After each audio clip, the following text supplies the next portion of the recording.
Hello my dear students. अध्याय 1 Europe में राष्ट्रवाद का उदय।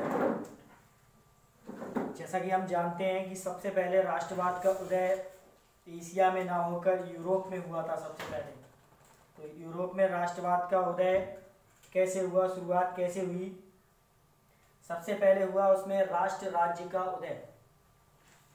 राष्ट्र राज्य का उदय में क्या था, जैसा कि हमने पढ़ा था फ्रांसीसी क्रांति के अंतर्गत कि उसमें फ्रांसीसी क्रांति में नेपोलियन बोनापार्ट जो था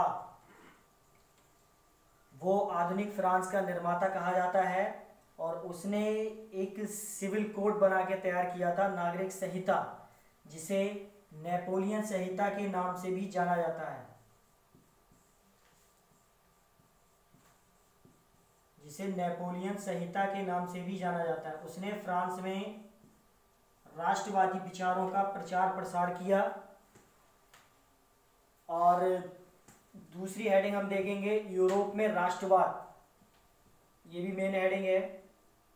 दूसरी हेडिंग, इसके अंतर्गत क्या था, यूरोप में उस समय भुखमरी की स्थिति थी और बेरोजगारी भी थी वहां पर, और इन्हीं परिस्थितियों में वहां पर राष्ट्रवाद का उदय हुआ। बेरोजगारी और भुखमरी ये मेन कारण थे जिसके कारण राष्ट्रवाद का उदय हुआ। जर्मनी और इटली का एकीकरण इतिहास में प्रसिद्ध है। जर्मनी और इटली का एकीकरण ये बिस्मार्क के प्रयासों के द्वारा हुई थी।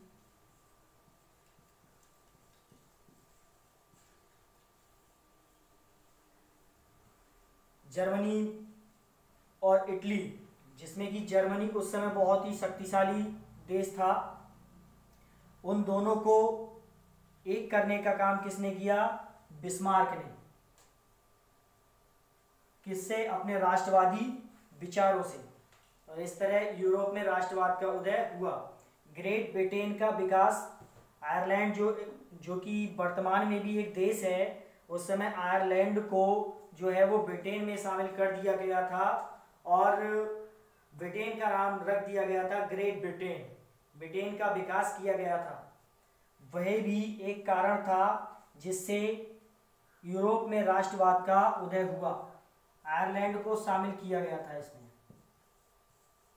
आयरलैंड का विलय किया गया। विलय ब्रिटेन में किया गया था। ये दोनों को मिला के एक देश तैयार कर दिया गया था, ग्रेट ब्रिटेन। और इस तरह यूरोप में राष्ट्रवाद का उदय हुआ। और क्रांतियों का उदय ये भी महत्वपूर्ण कारण था कि यूरोप में राष्ट्रवाद का उदय हुआ। तो हमने आज पढ़ा यूरोप में राष्ट्रवाद का उदय। ग्रुप में इससे संबंधित रिलेटेड जो क्वेश्चंस हैं वो डाल दिए जाएंगे, उनके आपको आंसर ग्रुप में ही सेंड करने हैं। धन्यवाद।